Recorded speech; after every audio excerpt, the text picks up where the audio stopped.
सूरत की एक मान्यवर अदालत ने भारत की कानून व्यवस्था को बरकरार किया, भारत की न्यायपालिका की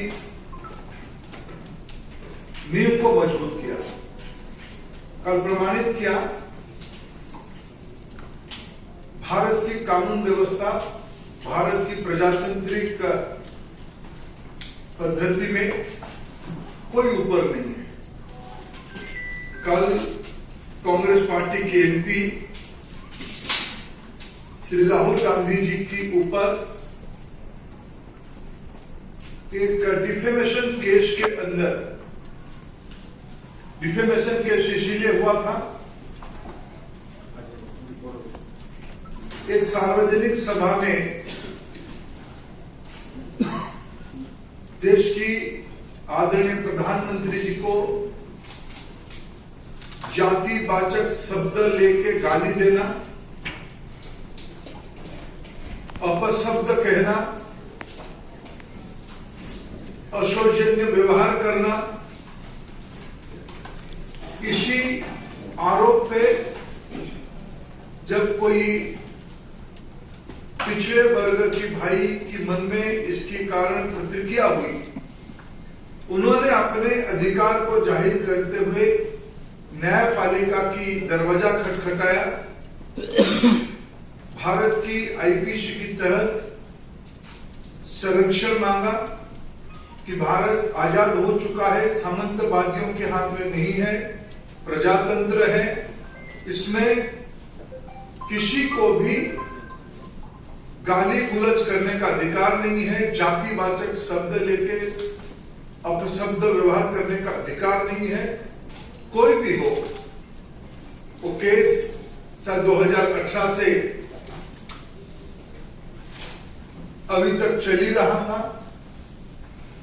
पक्ष विपक्ष अपने विषय रख रहे थे, ना उसमें सरकार या भारतीय जनता पार्टी की कोई संश्लिष्ट था, इन्वॉल्वमेंट था। न्यायपालिका ने बीते कल समाज में तनाव विभेद के आरोप में कांग्रेस पार्टी के सांसद को 2 साल की सजा सुनाई। इसमें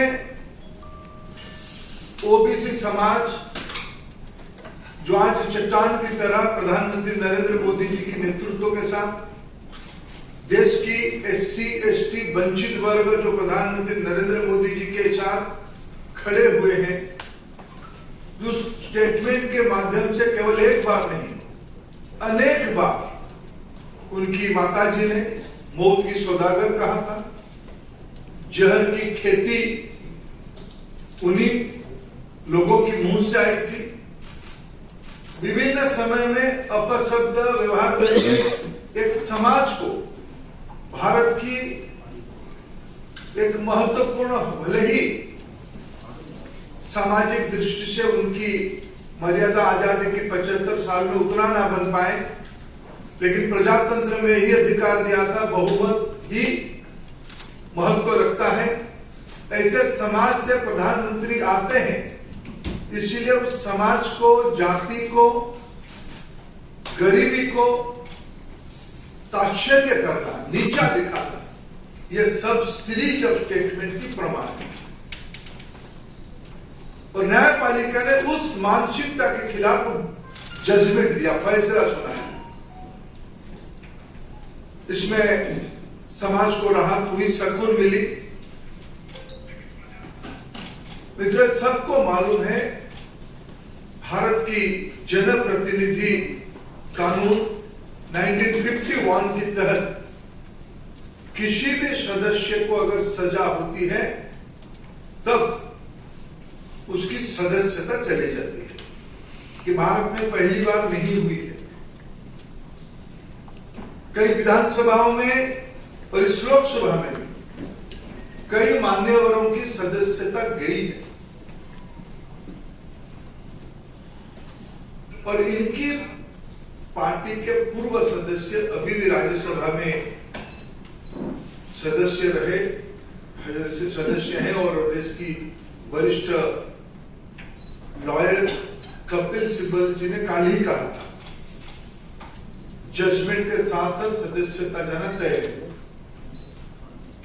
ये बहाना दिखाया जाता कि 30 दिन की समय था, ऐसा नहीं था। कानून कहती है सदस्यता आरोप सिद्ध होने के साथ, दंड विधान होने के साथ करी जाएगी। और मैं आपको एक बहुत पुरानी बात नहीं, लेकिन समय कैसे क्रूर होता है, समय कैसे निष्ठुर होता है, आपको याद दिलाना चाहूंगा। 2013 में जो साहबजादे आज और उनके लिए उनकी चाटुकार छाती पीट रहे हैं, हाय तौबा कर रहे हैं, 2013 की प्रेस क्लब की उस प्रेस कॉन्फ्रेंस को मैं याद दिलाना चाहूंगा। प्रधानमंत्री मनमोहन सिंह जी होते थे, उन्हीं की सरकार होती थी, उन्हीं की घर में ही रिमोट होता था, उन्हीं के फैसला था इस कानून को संशोधन करने के लिए। सजा होने के उपरांत कब सदस्यता जाएगी, उनकी सरकार ने ऑर्डिनेंस लाया था। उस ऑर्डिनेंस की मेरिट पे हमारा कुछ कहना नहीं है, लेकिन उस ऑर्डिनेंस को नॉनसेंस कह के फाड़ने वाले आज जब उसी कानून के चपेट में आए, आज उनको कष्ट हो रहा है। और मेरे मन में तो कभी कभी एक संदेह होती है, क्या वो सच में उनकी पार्टी उनकी सदस्यता को लेकर चिंतित था क्या? उनकी पार्टी में बहुत बड़े बड़े वकील हैं, देश के नामी दामी वकील उनकी पार्टी के वरिष्ठ सदस्य हैं। जब एक सदस्य ने कह ही दिया था कल सजाई घोषणा होते ही सदस्यता जाएगी। आप कुछ दिन पहले आप लोगों के माध्यम से देश देखा है, पवन खेरा जी की वारंट के चंद घंटों में बाद, 1-2 घंटे के बाद वो कोर्ट की दरवाजा खटखटाए, कोर्ट से रिलीफ लेके गए। उनको कौन मना किया था पिछले 24 घंटे में कोर्ट जाने के लिए? 30 दिन उनको मोहलत नहीं था, 30 दिन के अंदर अपील कर सकते हो, जाए अपना कानून जाने, अपना वकीलों को परामर्श करो, जो करना है करे। मैं एक विषय आज यहाँ गंभीर विषय उठाना चाहता हूं।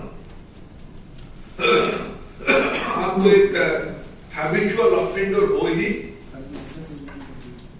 पहले से ऐसे घटना हुई है।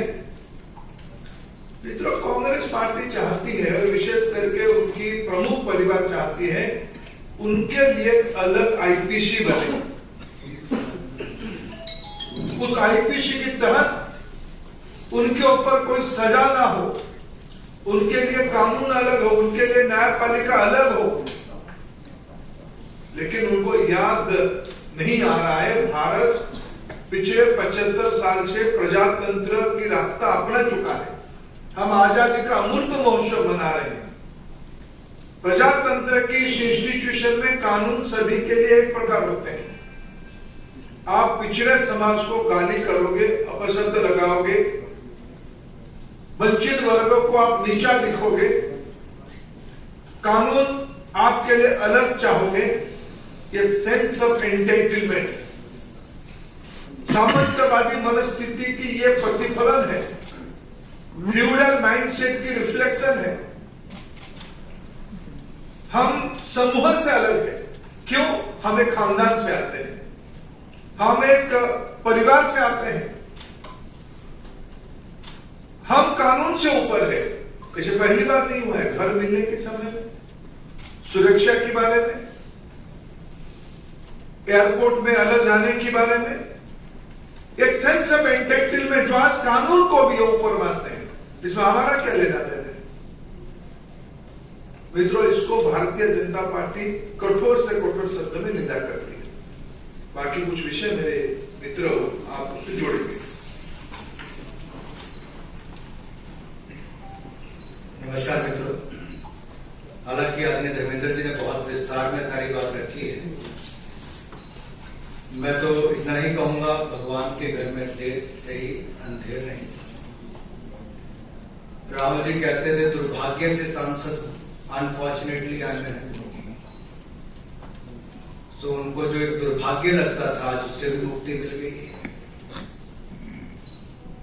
उनके साथ साथ वायनाड के लोगों को भी इससे छुटकारा मिल पाया।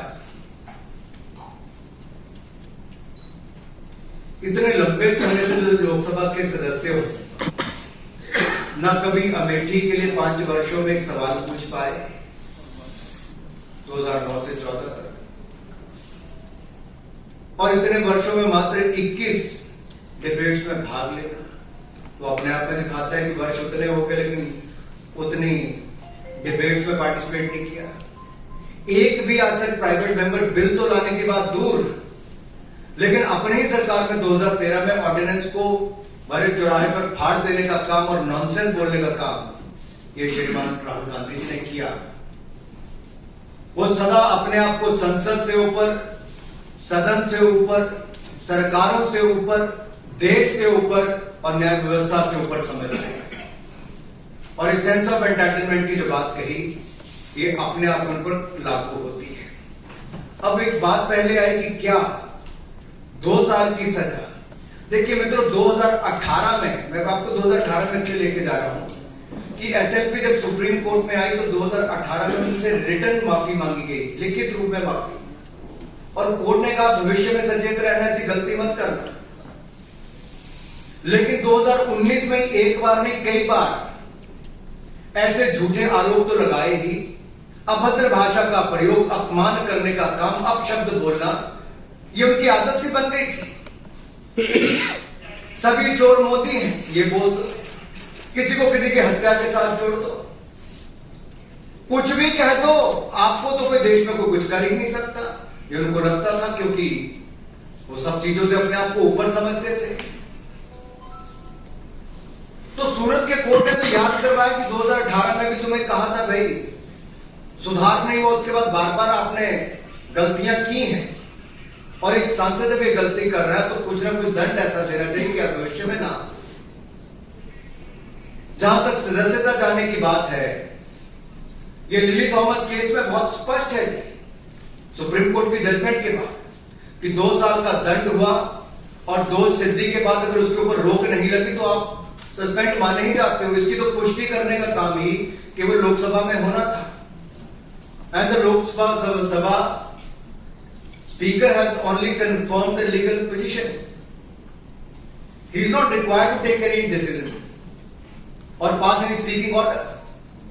The decision falls under the provisions of Article 1021E of the Constitution of India, read with the Section 8 of the Representatives of the People Act 1951. लेकिन जो धर्मेंद्र जी ने कहा स्पष्ट है कि 2 साल की सजा थी, संसद की सीट सांसद के रूप में छुट्टी होनी थी।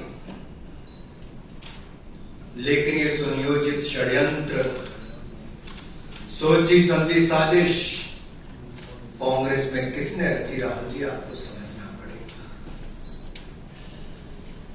इसकी जड़ तक जाना ही पड़ेगा। कौन है जो छुटकारा पाना चाहते थे?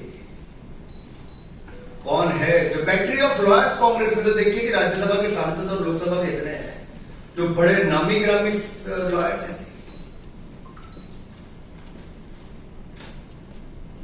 क्या एक भी सही राय देने वाला कांग्रेस में नहीं बचा, मिला, या जानबूझकर गलत रास्ते पे डाला गया?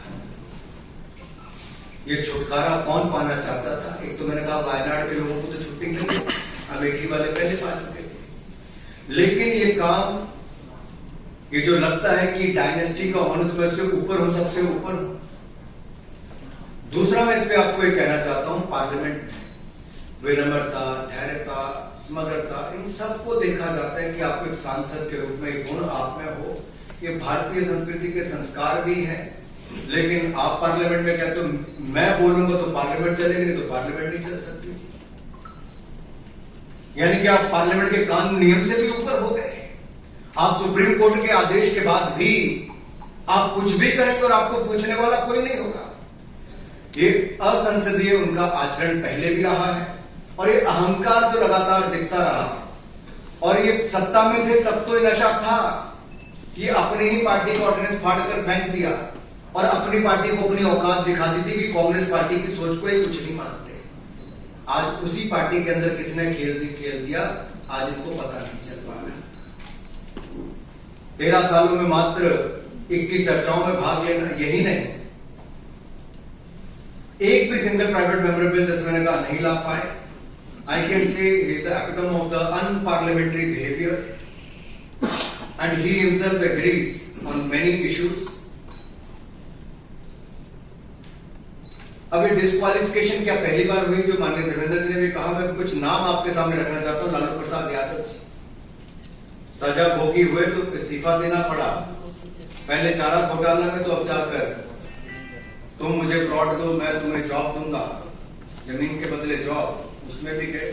ऐसे नहीं आजम खान हो, मोहम्मद फैजल हो जो लक्षद्वीप के एमपी हैं, विक्रम सैनी, ऐसे बहुत सारे लंबी लिस्ट है जो सब ऐसे हैं। बट ये क्यों हुआ, राहुल जी की स्थिति क्यों आई? ये गलती एक बार नहीं बार बार की। और मैं कुछ आपके सामने आंकड़े जरूर रखना चाहूंगा आवश्यक है। अगर आप ये देखेंगे 7 जगह ये बेल पर है, जमानत पर है। एक बार नहीं है जी, बार बार ये अपशब्द बोलने के लिए, अपमानित करने के लिए, झूठ बोलने के लिए जब मुकदमे इनके ऊपर किए गए तो कोर्ट में जाकर इनको वहां से बेल लेनी पड़ी। नेशनल हेराल्ड केस में भ्रष्टाचार में बेल अलग है, ये अवमानना के मुकदमों में भी देखा जाए तो जहां पटना कोर्ट में यही इसी विषय पर कि सब मोदी चोर हैं जिस तरह की भाषा का उपयोग किया गया, उस पर इनको अहमदाबाद कोर्ट में डिस्ट्रिक्ट कोऑपरेटिव बैंक ने किया तो उस पर भी इनको, इससे पहले गौरी लंकेश किलिंग के लिए बीजेपी और आरएसएस के साथ जोड़ना, उसके ऊपर। यही नहीं, एक के बाद अनेक ऐसे उदाहरण हैं।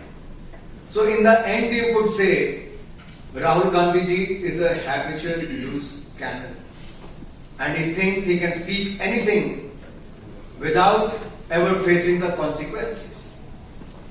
ऐसा लगता था कि देश के कानून और देश के कोई व्यक्ति इनके ऊपर कुछ कर ही नहीं सकता। और देश को बांटने की सोच तो कांग्रेस की पहले दिन से रही थी। जाति धर्म संप्रदाय के नाम पर बांटना लग पाती। अब तो धर्मेंद्र जी ये अपमानित करने पे आगे ओबीसी समाज को जो किया है।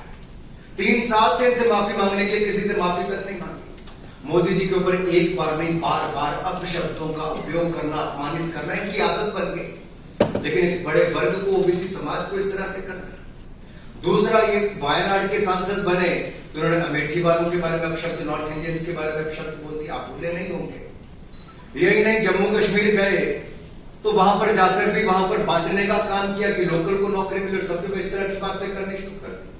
अरे बाकी तो छोड़िए, ये असम के चुनाव में गए तो चाय की बात करके गुजरात और उसमें दरार पैदा करना शुरू कर दिया। यहां कहां रुके? ये भारत को एक यूनियन ऑफ स्टेट्स भी कहते हैं और देश के बाहर जाकर भी भारत को कह देते हैं India is like a European union. या तो इनको देश के फंडे क्लियर नहीं है, खुद ज्यादा के जानबूझ के ऐसे बयान देते कि मीडिया की सुर्खियों में बने रहे। और ये लगातार कश्मीर के बारे में जो कहना, जो 370-35 से नेहरू जी की देन थी, जो इनके कारण बेड़ा गर्क वहां पे हुआ था, लोगों की जाने गई, उससे बचाने का काम मोदी जी की सरकार ने किया। ये विदेश में जाकर उसके बारे में भी गलत बोलते हैं। ये अरुणाचल प्रदेश को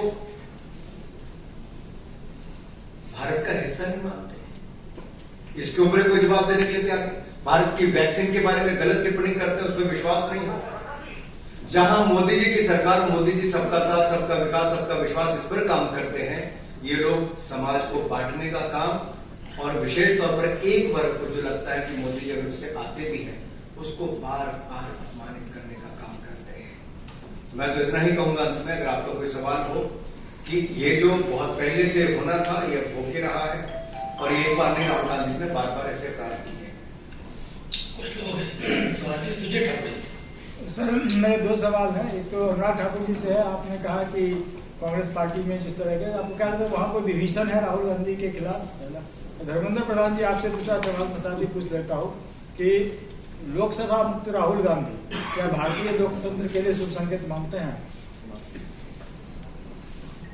देखिए, आज तो कोर्ट ने ही किया है, मैंने सरकार और मेरे पार्टी से कोई संबंध नहीं है। मैंने फिर कहा कि देश में प्रजातंत्र है, एक इंडिपेंडेंट जुडिशियरी है।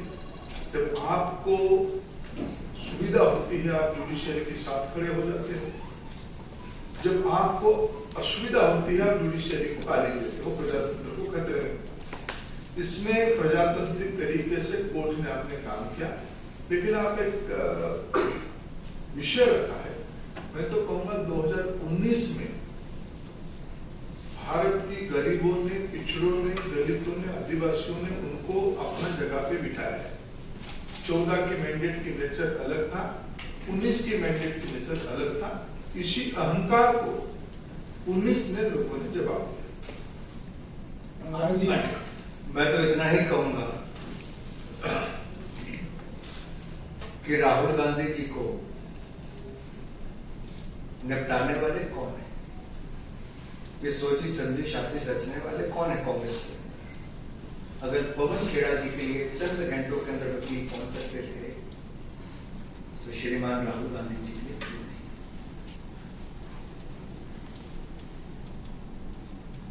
एक बड़ा सवाल खड़ा होता है। सर दो सवाल है, दोनों जुड़े हुए हैं। कांग्रेस पार्टी ये कह रही है कि आज लोकतंत्र के लिए काला धब्बा है, काला दिन है और पूरी तरह से इसके लिए बीजेपी और सरकार को जिम्मेदार ठहराती है।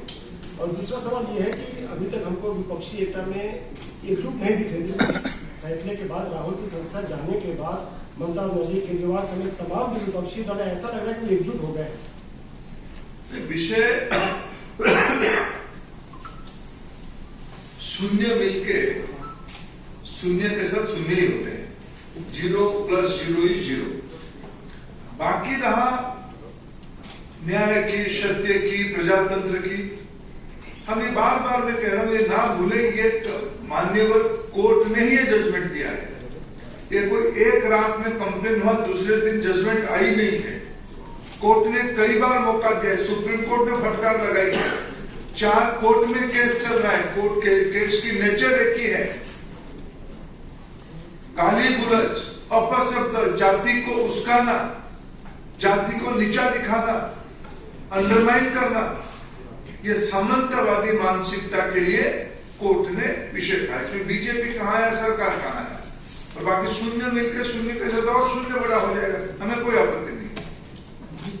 सर जैसे सर आप इसी सवाल से थोड़ा जुड़ा हुआ सवाल है सर, क्योंकि सारी जो पॉलिटिकल पार्टीज हैं वो अब सामने आई हैं और सारी पॉलिटिकल पार्टीज ने एक ही चीज बोली है कि डेमोक्रेसी का अंत हो चुका है, तानाशाही, चाहे अरविंद केजरीवाल हो, चाहे स्टालिन हो, चाहे उद्धव ठाकरे हो, तो सारे के सारे बीजेपी पे अटैक कर रहे हैं, जबकि ऑर्डर कोर्ट से आया, कोर्ट के ऑर्डर पे कुछ नहीं कर रहे हैं, बट सारे आगे सर डेमोक्रेसी पे सवाल उठा रहे हैं। सर मैं आपकी संरक्षण चाहता हूं, इसलिए आप सच को दिखाते रहिए। कभी कभी आपको भी गाली देते हैं, मीडिया भी कभी कभी सच जब दिखाता है उनको भी गाली गुलज होती है। आज अरविंद केजरीवाल जी को तो गुस्सा होना स्वाभाविक है।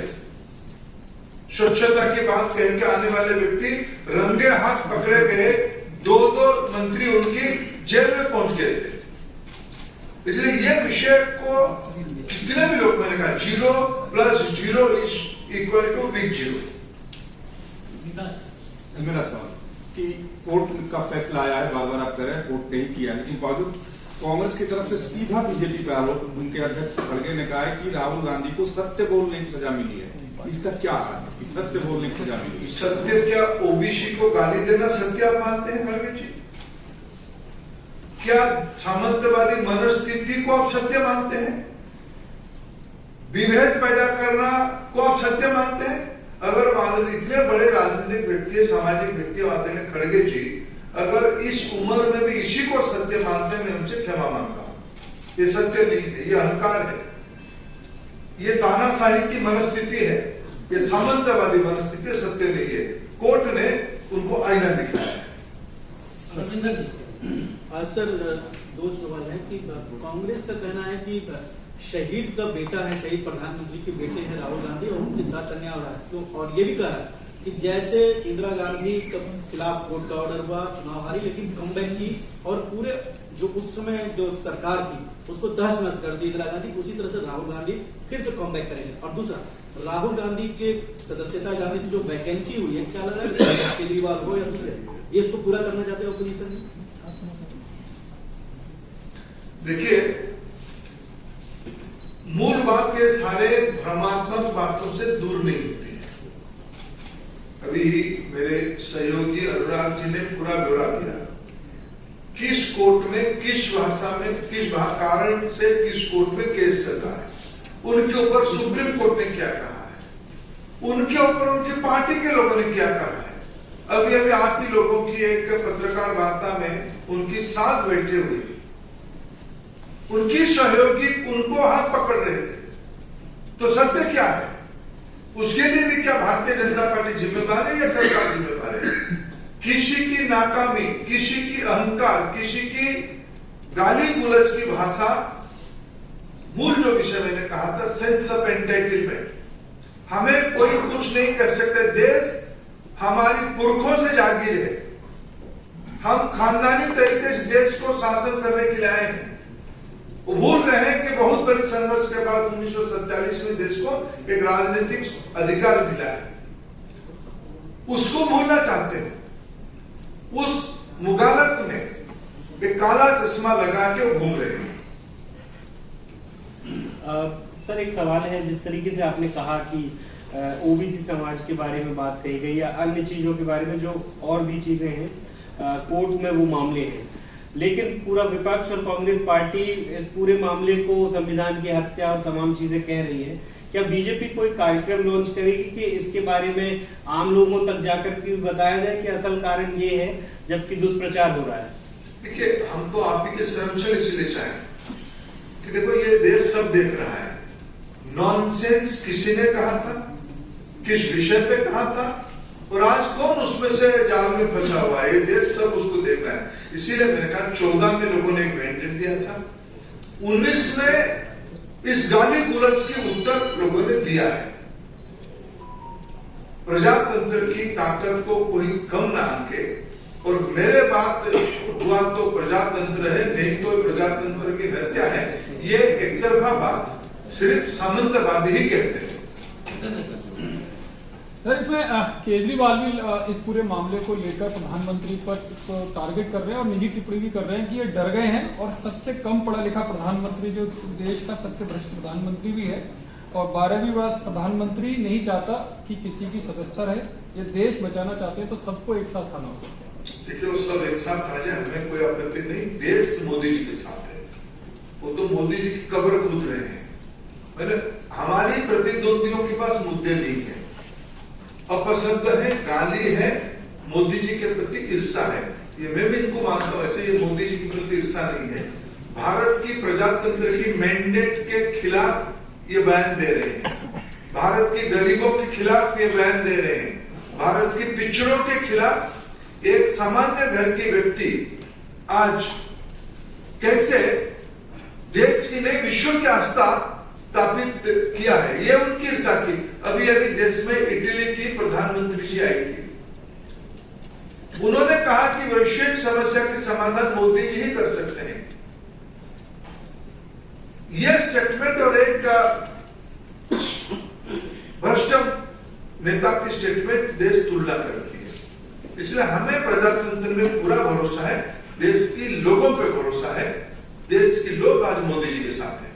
इसमें मैं केवल इतना ही ऐड कर कहें केजरीवाल जी पे, तो जिसका राजनीति में आना ही झूठ के आधार पर हुआ है, जिसके आधे से ज्यादा मंत्री भ्रष्टाचार के चलते इस्तीफा देना पड़ा, 10 महीने में जो इनके मंत्री जेल में पड़े थे भ्रष्टाचार के मामले में, उसके लिए भारत रत्न की जो मांग करता है, दूसरा शराब घोटाले में जो इनके उप मुख्यमंत्री जेल में हैं, उनकी तुलना शहीद भगत सिंह से करते हैं, तो इनकी मानसिकता क्या है आप समझ सकते हैं। और माननीय अरविंद केजरीवाल जी, एक नहीं पंजाब में भी आपकी वही हालत थी, 2 महीने के अंदर आपके स्वास्थ्य मंत्री को इस्तीफा देना पड़ा। भ्रष्टाचार का नंबर 1 उदाहरण अरविंद केजरीवाल जी, झूठ बोलने के नंबर 1 उदाहरण अरविंद केजरीवाल जी। तो ऐसों से तो हमें कोई सर्टिफिकेट नहीं चाहिए, कम से कम प्रधानमंत्री नरेंद्र मोदी जी वो हैं जो 2001 से लेकर 2023 तक इन 22 वर्षों में एक एक पल देश के लिए जिए हैं, समर्पित रहे हैं, देश को आगे बढ़ाने का काम किया है, एक छुट्टी अपने तक के लिए नहीं ली, देश के लिए जिए हैं। और तभी तो फ्रेजाइल 5 इकोनॉमी से फर्स्ट 5 इकोनॉमीज में लाकर भारत को खड़ा किया है। तभी तो उनके नेतृत्व को दुनिया ने 3 साल लगातार सबसे लोकप्रिय नेता के रूप में प्रधानमंत्री मोदी जी को 78% वोट के साथ चुना है। तो सर्टिफिकेट नहीं इनका चाहिए, सर्टिफिकेट भारत की जनता देती है। भारत की जनता ने राहुल गांधी जी को 2019 में नकार दिया था और 2014-2019 में मोदी जी को पहले से ज्यादा वोट दिलाकर, सीटें दिलाकर जिताया था। सर एक छोटा सवाल है कि ओबीसी और पिछड़ों की बात हो रही है, तो क्या ओबीसी पूरे देश भर के ओबीसी समुदाय में आप लोग जाओगे, उस जाति में जाओगे बताने के लिए कि कैसे राहुल गांधी ने ओबीसी समाज को अपमानित किया है? क्या बीजेपी को कैंपेन चलाएंगे ओबीसी समाज के बीच? देखिए, आज ओबीसी समाज आहत हुई है, ये स्वाभिमान की बात है, ये अस्मिता की बात है। न केवल ओबीसी समाज, देश की सामान्य पृष्ठभूमि की लोगों की कैसे ये सामंतवादी इज्जत करते हैं, ये इसकी प्रमाण है। ये देश में कोई अभियान चलाने की आवश्यकता नहीं है, ये अपने आप में एक प्रसंग बनी है। 2019 की चुनाव इस बयान के बाद सबसे बड़ा जन अभियान था, ये आगे चलते रहेगा।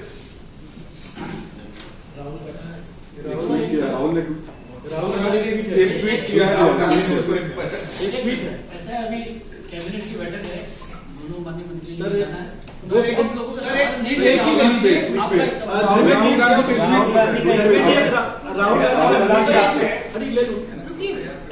अनुराग जी आपसे सवाल है। प्रियंका जी ने ट्वीट किया है कुछ पहले और उस ट्वीट का सार ये है कि 2 तरह के कानून है, एक बीजेपी वालों को लेकर, एक विपक्ष को लेकर। उन्होंने लिखा भी कि प्रधानमंत्री जी ने भरी कश्मीरी पंडित समाज का अपमान किया, जब कहा कि सर क्यों नहीं लगा। कई और भी नेता है जिनको लेकर पहले कहते हैं ईडी सीबीआई के मामले में भी। तो ये आरोप आपकी सरकार पर लगता है कि 2 तरह कानून है, आपके नेता जब वही काम करते हैं तो उस तरह से नियम कायदे कानून नहीं काम करते, विपक्ष पर वो चीजें ज्यादा असरदार होती है। सर इसीलिए प्रियंका गांधी जी से मैं पूछना चाहता हूँ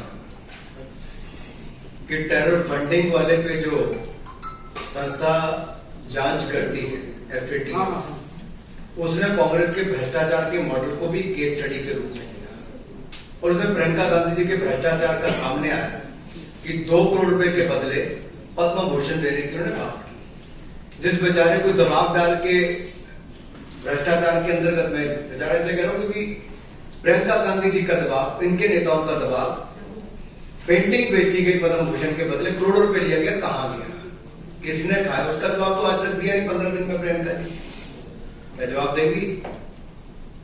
सर अभी राहुल गांधी ने ट्वीट किया है कि मैं भारत की आवाज हूं, भारत की आवाज के लिए लड़ रहा हूं, मैं हर कीमत चुकाने को तैयार हूं। धर्मेंद्र, राहुल गांधी उचित होता जाके कोर्ट में जवाब देते थे, अगर कोर्ट में उत्तर देते शायद उनको आज ये नौबत दिखने को नहीं मिलता। वो सही जगह पे सही बात नहीं कहते हैं, इसलिए उनको ये भुगतना पड़ा है।